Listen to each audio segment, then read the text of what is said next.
Greetings and salutations, friends, and welcome back to the Siege of Vraks, where things are starting to heat up quite drastically. The Death Corps of Krieg has managed to break open the curtain walls of the final Vraksian citadel with a bold mining operation which undermined the walls themselves and then detonated a huge quantities of explosives beneath them to make them crumble into the dirt.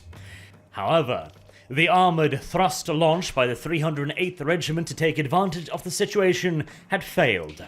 During a whole day's worth of exceptionally bloody fighting, even by Vraksian standards, the 308th had to retreat, leaving the Vraksians in control of the breach, and thusly with the opportunity to fortify and strengthen it. Whilst the first assault had had the advantage of complete and utter surprise, along with the cover provided by the massive dust storm kicked up by the collapse of the curtain walls, and the lack of enemy defences in the breach itself, the second attack would have none of these advantages. Furthermore, the enemy was under no illusions as to where the next assault would be launched, as there really only was one choice. The Death Corps of Krieg would have to make a second attempt upon the breach, and they would.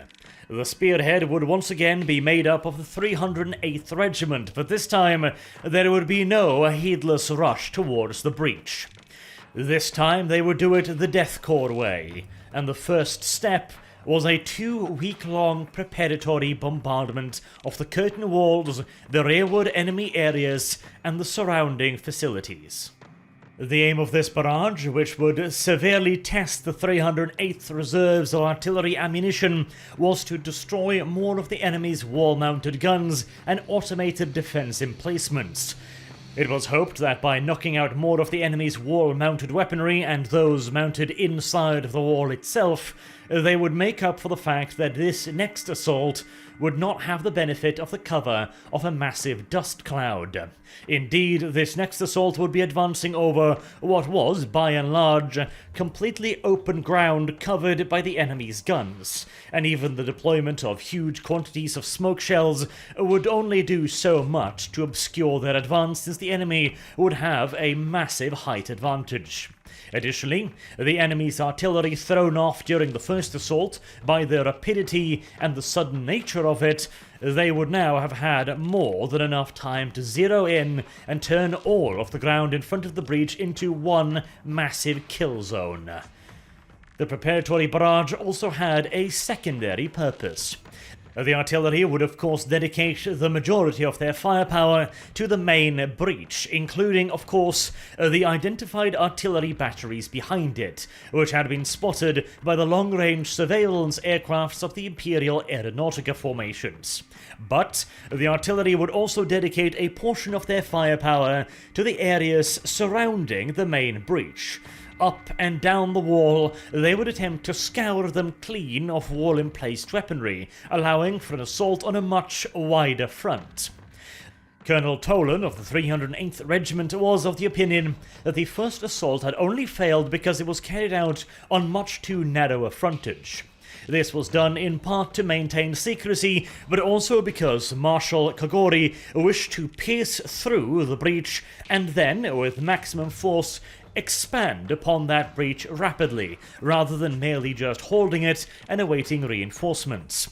This approach, in the Colonel's mind, had failed spectacularly. This time, the full force of the 308th Regiment, reinforced by even more super-heavy elements from the various assault corps, would push on a much wider frontage. The Baneblades and Shadow Swords would attempt to breach further areas of the massive curtain walls. A tall order, even for their weaponry, but not an impossibility. And at the very least, the mere threat of a secondary or even tertiary breach would force the enemy to hold back some elements of their reserves, and also spread many of their other troops along the length of the curtain walls, instead of focusing all of their strength on a single breach point. There was, however, at least one part of the original plan that did meet with the Colonel's grudging acceptance, and that was the use of the Gorgon assault transports. The poor little things had seen surprisingly little action on Vraks so far, used almost exclusively to carry reinforcements to the handful of breakthroughs that had already been achieved, or to ferry grenadier formations into the battle line itself.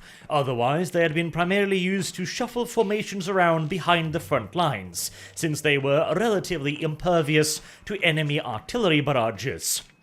But proper full-on offensive use of these gargantuan transports had almost been entirely limited to the few mass-scale offensives, where their use had practically been ordered from up above. Under Lord Commander Julka's command, the Death Corps had been rather hesitant to utilize their heavily armored elements in support of the infantry. With the arrival of Marshal Kagori, tanks and super heavies had been used more and more to support the infantry, but the poor Gorgons had still mostly languished in their storage areas.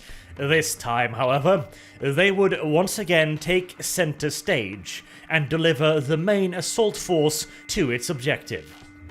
And on 8208-26 Millennia 41, the Gorgons started up their engines and began their advance towards the breach.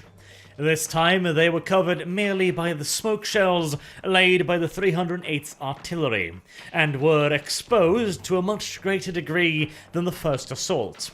This time they did not get away with a mere 4 Gorgons put out of commission. Several were burning before they'd even reached the halfway mark, and by the time they had finally reached the breach, maybe only half of the Gorgon transports were able to disgorge their infantry complements. Whilst the preparatory bombardment had done its job of softening up the enemy's defences, the fact that they now had clear fields of view and had been able to reinforce this section of the wall, in addition to digging down further anti-tank weaponry around and in the breach, meant that the Death Corps armour was faced with a veritable storm of las cannon blasts and crack missiles. Nevertheless, some of the assault transports still made it to the main breach and disgorged their assault elements. And at the very front of the horde racing up the breach for the second time was Colonel Tolan, the commander of the 308th Regiment who, true to his word, was leading the assault in and up the breach. To the left and the right of the main breach, the super heavy elements had now started battling it out with the wall guns, providing cover for the specialized super heavy tanks like the Shadow Swords and Storm Blades to attempt to create secondary and possibly even tertiary breaches. This work was excruciatingly slow. It required the concentrated firepower of several super heavy tanks to even begin chipping into the massive reinforced curtain walls. And whilst the heaviest of the armoured elements were busy attempting to knock a breach in the wall, they were also of course under constant fire from the wall guns and its automated defensive systems. It was up to the Lehman Russ battle tanks to suppress these as best they could, as the heavier guns would all be required to breach the wall yet again. It took hours, and progress on the main breach was sparse, if noticeable at all. In addition to the additional preparations and defensive positions, the Vraksians had also prepared a series of other surprises for the Death Corps of Krieg. The most troublesome of all of these little inventions were small mines and gas canisters buried in the rubble on the Death Corps side. This meant that as the Corps was clambering up the breach, they would set off small explosive devices which would shred maybe one or a couple of Death Corps soldiers. When they were scrambling up the breach, they might also dislodge rocks, which would fall down and set off yet further devices. Occasionally, the device set off would also be a gas canister, which, whilst in and of itself this proved to be relatively ineffective against the Death Corps, it was still yet another hazard that had to be avoided and countered. Additionally, the Vraksians had also covered the outward slope as best they could in razor wire. Quite a lot of this had been blasted away by the preparatory bombardment, but unsurprisingly, razor wire is never quite so easy to clear, and no matter how much you bombard it, some of it always seems to stick around. These various impediments made what was already an excruciatingly slow and dangerous operation all the slower and left the Death Corps all the more exposed. Furthermore, without the concentrated fire support of their super heavy and armored elements, the lead Death Corps formations took devastating casualties. And amongst those casualties was also Colonel Tolan and his entire command squad. The 308th suddenly lost contact with his commander at a moment's notice, presumably because the colonel or one of his command squad members had triggered a particularly large explosive device hidden inside of the wall, or perhaps fallen afoul of an incoming artillery shell. Since contact had been broken so suddenly, it was more than likely that the colonel and his closest bodyguards were all reduced to nothing but a fine red mist. With the loss of its commander, the assault upon the main breach also slowed and eventually halted entirely, with the Death Corps eventually being repulsed on the second assault. There was a piece of good news, however. 2 further breaches had been opened in the Citadel's walls. These were much smaller than the main breach, but in accordance with the Colonel's last standing orders, assaults were immediately made upon them. These proved more successful. The enemy had to rush reinforcements to these areas to attempt to stymie the Death Corps' advance, and the fighting around these 2 breaches was particularly heavy, with one of the 2 changing hands a full 8 times before finally night fell and the 308th found itself once again forced to retreat. This was to be the last attempt made upon the breach by the 308th Regiment for the time being. The formation had taken such a beating whilst exposed to the Citadel's wall guns that the entire regiment was considered offensively inoperational. They could hold their positions as usual, but it would be no use in any further offensive operations for quite some time. But the breach still needed to be seized, and it was by far the Death Corps' best opportunity yet, especially now that 2 further smaller breaches had been made. And the next attempt upon them would be carried out by the 8th Assault Corps, bringing up yet further super heavy and armoured elements in addition to additional Gorgon transports and grenadier formations. This time, the breach would be forced open by a weight of firepower, armour, and elite troops, and it would appear as if this was to be a success. The 3rd assault made considerably better progress than the preceding 2.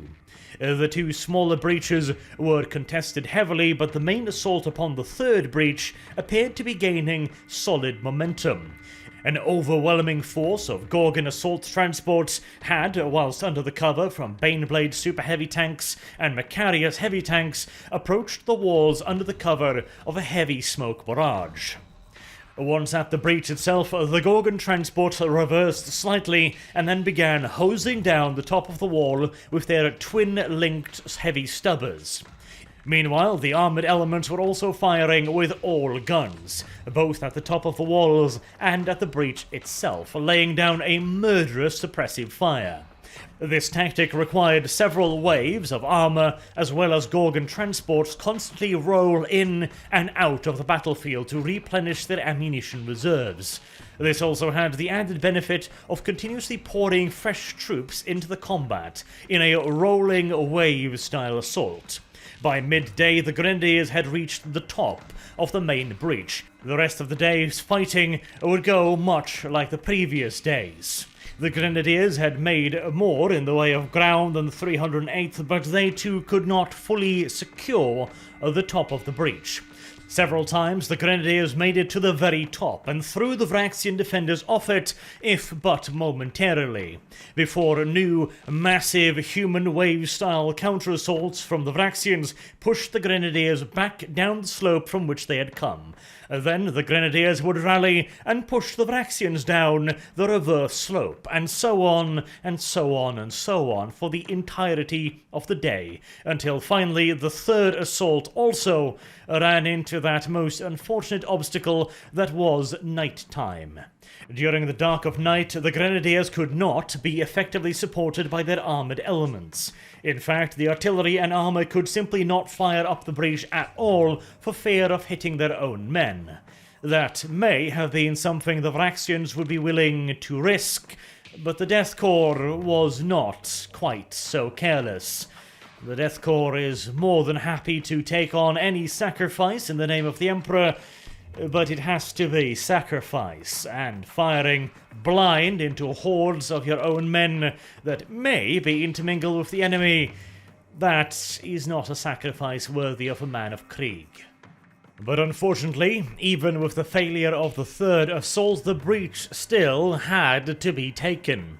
And so, once again, the 8th Assault Corps prepared to spearhead yet another attempt upon the breaches.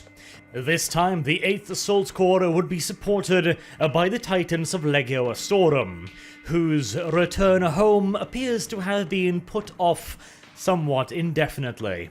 After the great breakthrough, everyone was convinced that the war would be over swiftly, including the Titans, who had conducted very few offensive operations ever since.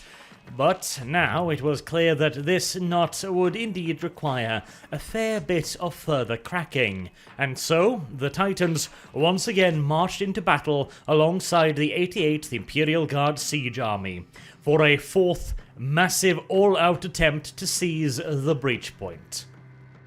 On the 8th Assault Corps' part, little would change from the third attempt.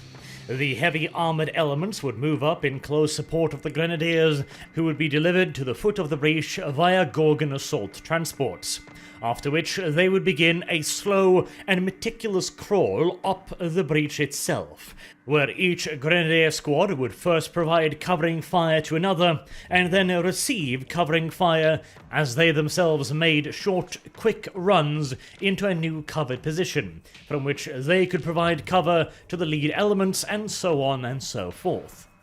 It was a much slower approach than the mad rush to close-quarters combat favoured by their guardsmen brethren, but this suited the Grenadiers' style much better. Additionally, their high-powered Helguns were far better suited to a brief but intense medium-range engagement than close-quarters combat. The big difference, of course, this time, when compared to the third assault, was the additional firepower of the Legio Astorum Titans. They were able to scour the walls clear of automated defences and wall-mounted weaponry at a frightening rate, freeing up the heavy armoured elements to provide continuous directed suppressive fire up towards the breach itself. Every time an enemy heavy gun emplacement was located, the Grenadier commanders would get on the Vox, call down to the tanks below, and guide in a hail of main cannon fire onto the position. And with the Grenadiers' slow, steady, and measured advance, they could quickly identify each point of resistance before it became a serious issue, after which they could simply have their friends in the armoured companies obliterate them from afar. The enemy's favoured tactic of swift and brutal counter-assaults was also proving to be considerably less effective this time around. The Grenadiers knew what was coming, and they had brought along additional munitions to deal with it. Every counterattack was met by a hail of frag grenades, after which covering fire was immediately called in from the armoured elements below, and occasionally even the Titans. And whenever this happened, the top portion of the breach practically just disappeared under a rolling mass of explosions, flame, light, and deafening sound, taking with it anything and everything that may have been trying to charge down it.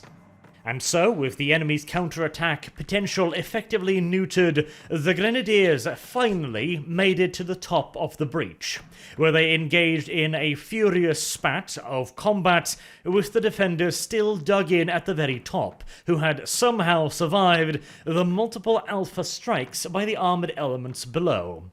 After a short but bloody fight, however, the Grenadiers were finally in command of the breach, And now it was the enemy's turn to clamber their way slowly and painfully up the breach in the face of superior entrenched firepower, with the Grenadiers utilizing the various advantages of their higher-powered hellguns to snipe down upon the approaching traitors and blasting away their cover with concentrated salvos of high-powered las fire. Soon, the Grenadiers were also joined by heavy weapons teams, who had been ordered up the breach as soon as the Grenadiers gave the all-clear signal.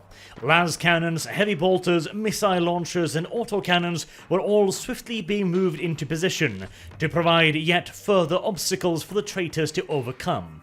The 8th Assault Corps' Grenadier elements were now well and truly entrenched at the top of the breach, and their embedded watchmasters were calling for additional support to be delivered to them immediately. Engineered elements would soon begin making their way forward along with artillery spotters to further fortify and prepare the ground behind the breach for further defensive operations. The Grenadiers would now hold on until nightfall, and then, morning of the next day, all available reserves, including those of the 8th Assault Corps and neighbouring siege regiments, would be thrown through the breach and into the citadel.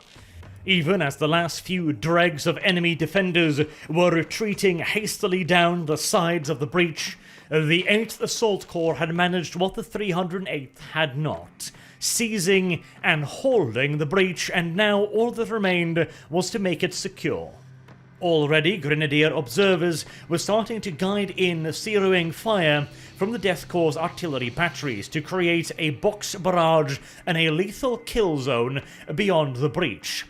A battery command officer was in contact with just such a spotter, talking to him over a long-range Voxcaster, when the transmission suddenly cut out mid-sentence.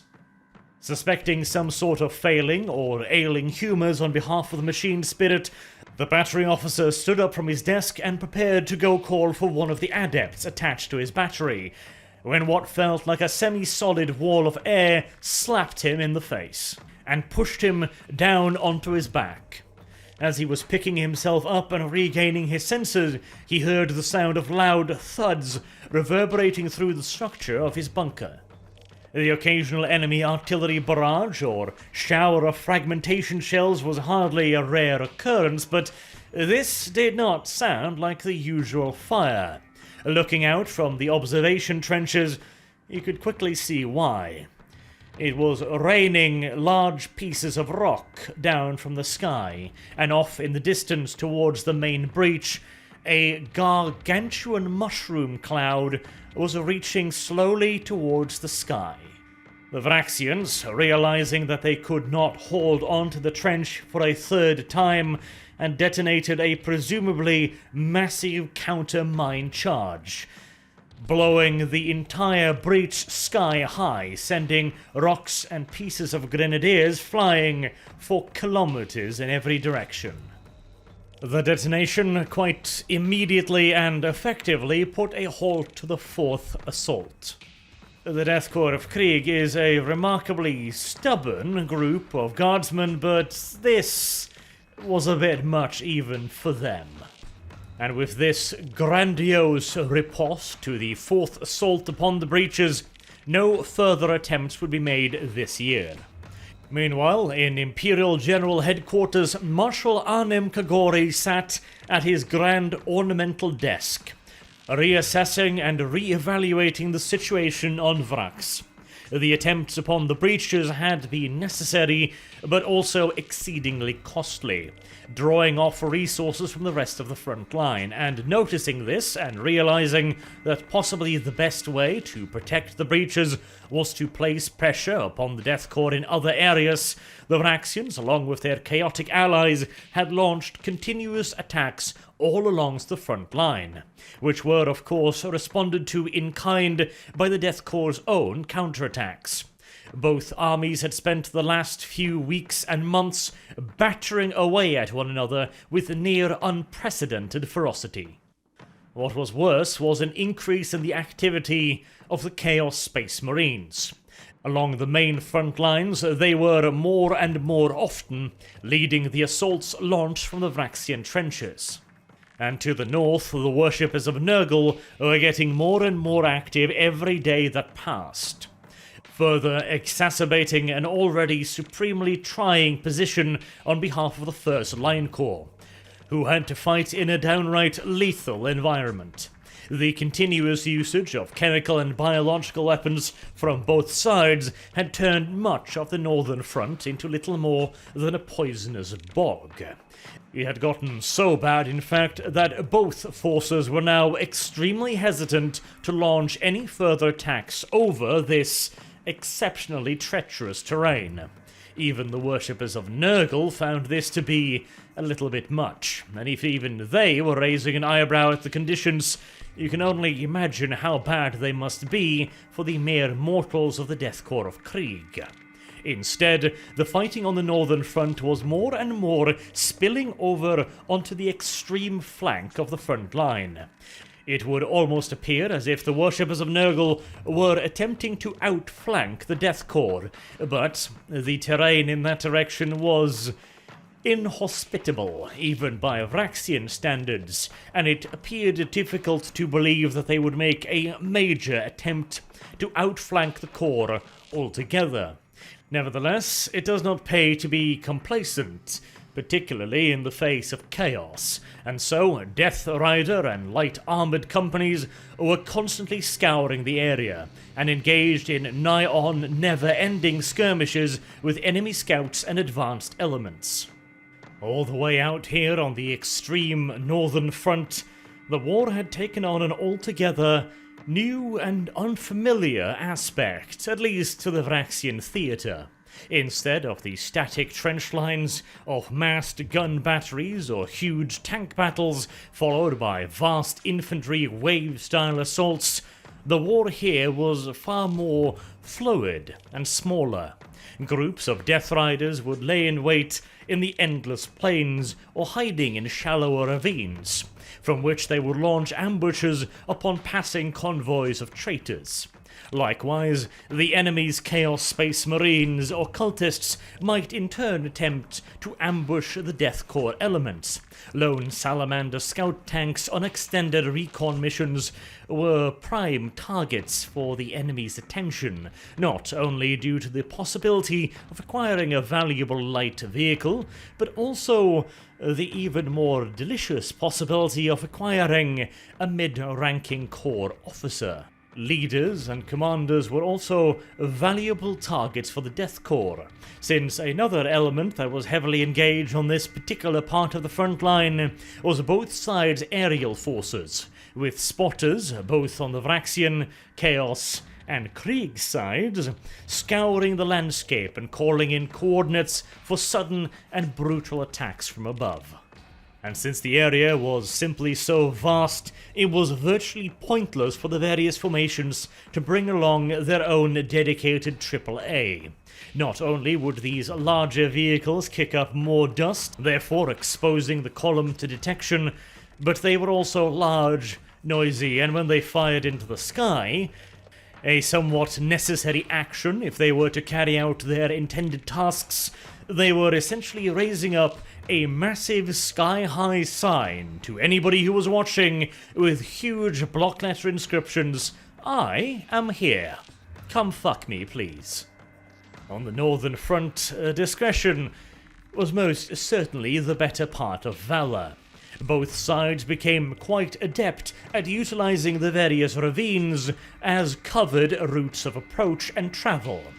Both sides developed vast and intricate maps showing which routes were passable at which times, which might be blocked by torrential downpours at a moment's notice, which ones were risky because they might be turned into rivers at a moment's notice, and which ones could be made passable with a little work.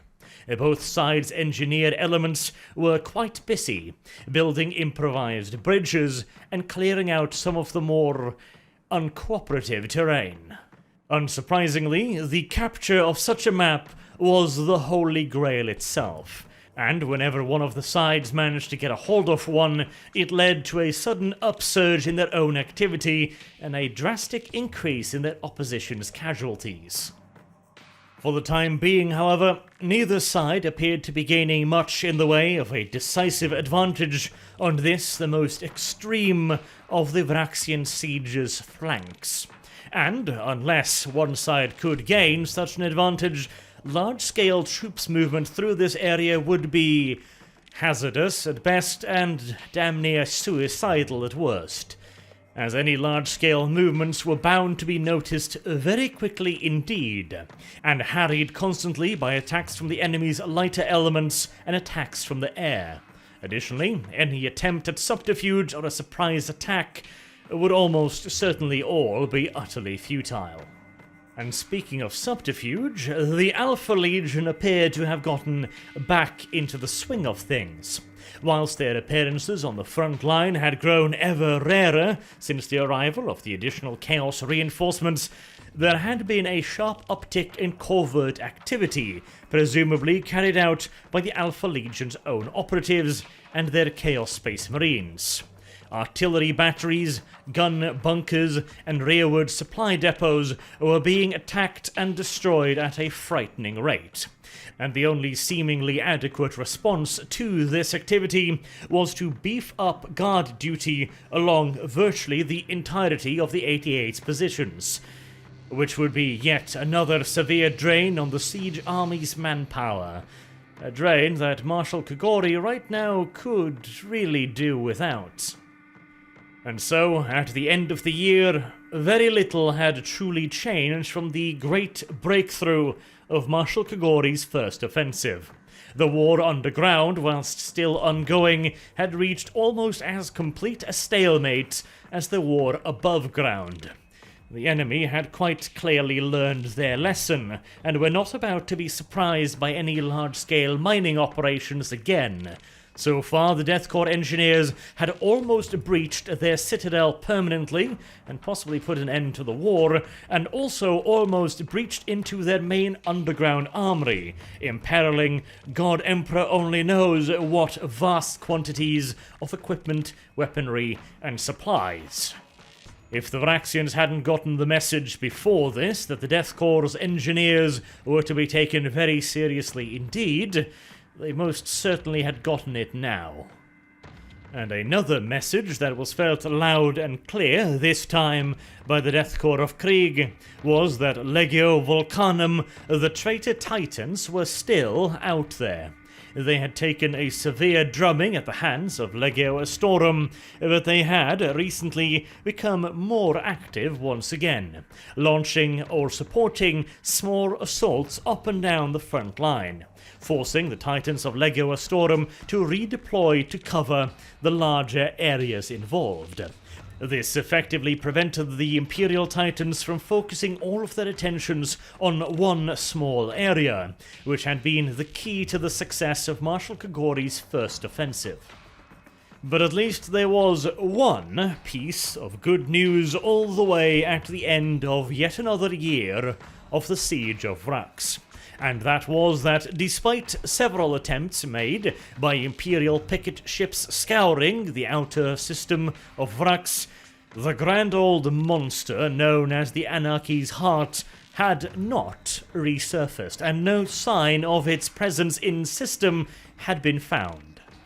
It was, of course, conceivable that it was once again utilizing whatever foul Dark Mechanicus magic had hidden it from detection during Marshal Kogori's fleet first arrival in system, but it had been quiet for so long now that it seemed unlikely that it was still around. Perhaps its wounds had been even more severe than first anticipated, and the battleship had slinked off out of the system without anybody noticing. If that was the case, then at least one worry had been lifted from Marshal Kogori's heavy shoulders. His supply lines would no longer be under threat from the enemy battleship. It may appear small solace, but it was just about the only one he currently had, and the clamour from his various political rivals, so thoroughly shut up after his first offensive, had slowly but surely begun to rise in volume and frequency once again. as it was made clear that the war on Vraks would still continue for quite some time. This fact had also begun to raise the ire of certain forces within the Adeptus Administratum, which were starting to become somewhat disillusioned with the war in its entirety. The Imperium needed soldiers for other wars, and if Marshal Kagori could not end the war swiftly, then other, more pressing concerns might start to take precedence. And on that somewhat foreboding note, I will wrap up yet another video on the Siege of Vraks. Until next time, I have been Arch. Thank you all very much for watching, and I hope to see you all again soon. Until then, have a good day.